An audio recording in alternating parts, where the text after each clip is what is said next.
Coming up next, actor Matt Damon, director Christopher Nolan, a $250 million Hollywood adaptation of the most famous Greek epic ever, and one of the most controversial casting decisions in modern film. Surprise, surprise. The Odyssey is in production. The backlash is louder than the trailer. Television personality Jacquie Jordan joins me on the cultural fight in Hollywood.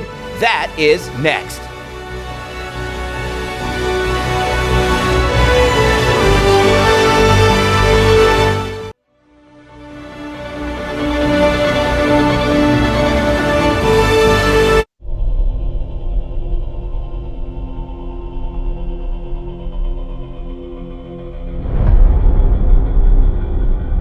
After years of war,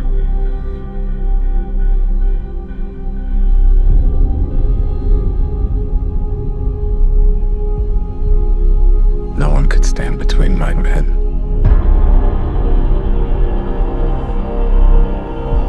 and home.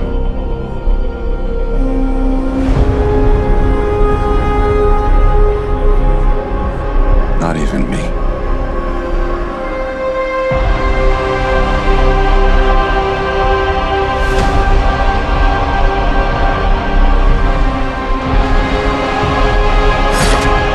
That is the trailer for The Odyssey, Christopher Nolan's next film. It hits theaters July 17th. I feel like I should do that in my movie. Hit theaters July 17th.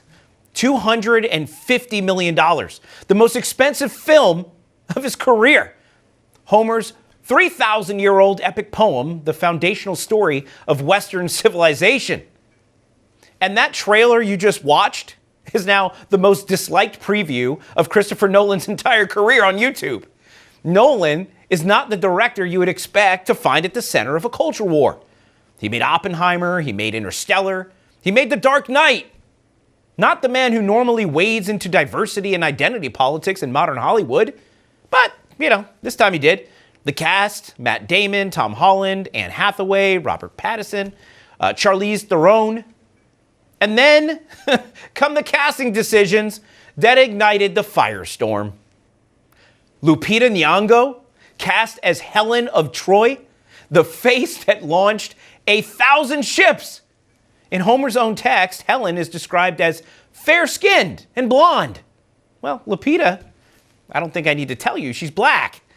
Travis Scott, the rapper, cast as Bard, a poet. Elliot Page, born Ellen Page, the transgender actor, cast in a role Nolan is not yet publicly named. A movie about the ancient Greek world, a world that has nothing to do with 21st century identity politics. Hollywood found a place for that identity politics in the cast list anyway. Elon Musk has been hammering this since January. Quote, Chris Nolan has lost his integrity, end quote. Last week, Musk hit the Travis Scott casting. Quote, one of the dumbest and twisted things I've ever heard, end quote. Nolan's defense, I cast Travis Scott because I wanted to nod towards the idea that this story has been handed down as oral poetry, which is analogous to rap. Seriously, Homer is analogous to rap. It doesn't even rhyme. That's the director's defense. Disney's Snow White last March, remember that flop? $250 million budget, $42 million in the opening weekend. The Star called the original story weird. The remake removed the prince, removed the love story. There's a pattern here. Hollywood will race swap a white character without a second thought. Hollywood will cast a transgender actor in a role set 3,000 years before the concept even existed. Hollywood will remove the love story from a fairy tale. Hollywood will take a Greek epic and find a way to insert modern identity politics into the cast list. Now, imagine the reverse. Imagine Hollywood remade, the Black Panther and cast a white actor as T'Challa. Imagine the response. It wouldn't happen. It wouldn't even be allowed to happen. And it would be right to condemn it because T'Challa is a black character in a story rooted in African heritage. You don't want to strip that away, it'll ruin the whole movie. But Hollywood applies that principle in one direction only. Stories from Non-Western cultures are treated as sacred. Stories from Western tradition, well, it's raw material, open for interpretation. The classics are barely being taught in American public schools anymore. Most kids in this country won't encounter the Odyssey in a classroom. They'll encounter it here on the screen in July. Whatever Christopher Nolan puts on the screen is what an entire generation of American kids will think the foundational story of Western civilization actually was. Is that art, or is that something else? Joining me now, two-time Emmy-nominated television producer, founder of TVGuestpert, Jacquie Jordan. Welcome for the first time ever. Oh, thank you, David. Pollack, Primetime. So happy you're here. Thank you. I thought, after Snow White flopped, I really believed that Hollywood said, oh, okay, we get it. You're sick of it. But clearly, they're not done losing their mind. What do you make of all of this nonsense?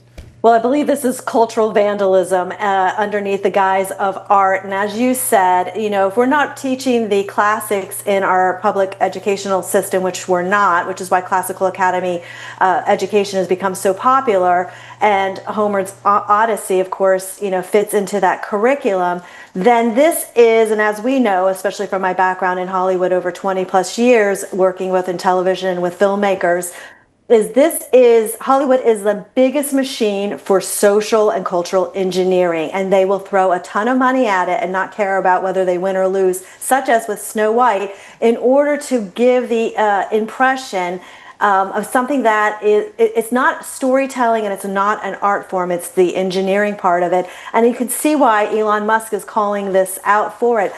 I am a First Amendment absolutist. I believe you cannot see your enemies if you don't know what if somebody else is intermediary for listening to what they say. So I really do support all sorts of art forms.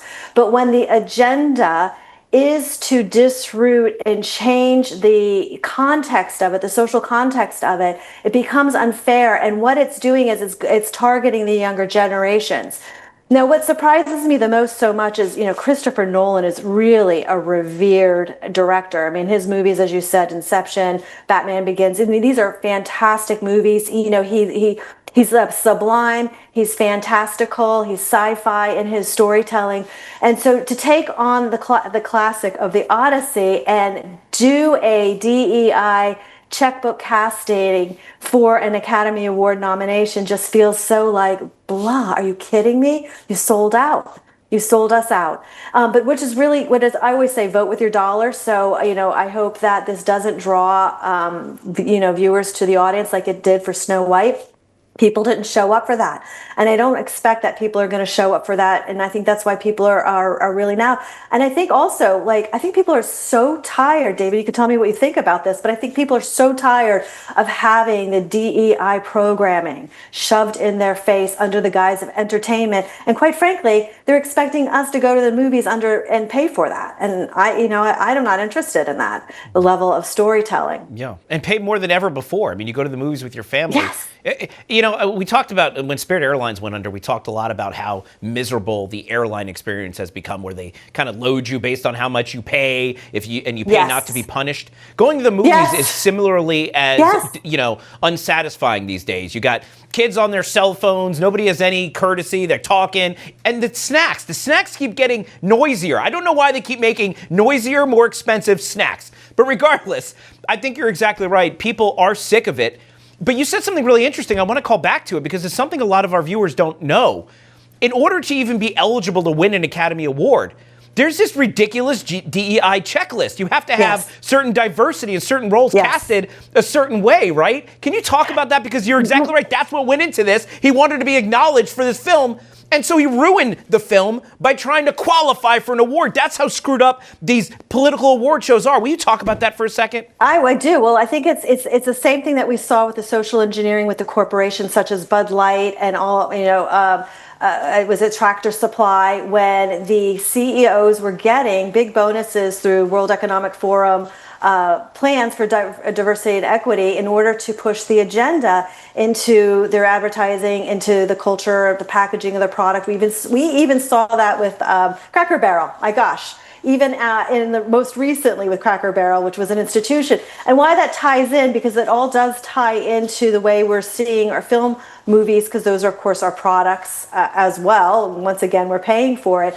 And so they have to hit a checklist. So there is a behind-the-scenes agenda that is still being shoved down our throats to accept something that isn't there. But David, I think the most dangerous part of the programming under the guise of entertainment, or whether it was product or education, is that they're trying to disenfranchise a race from their heritage. And if you disenfranchise people from their roots, from their history, from their story, then they become easier to manipulate, and you disconnect them from source and ancestry and all things that are really necessary.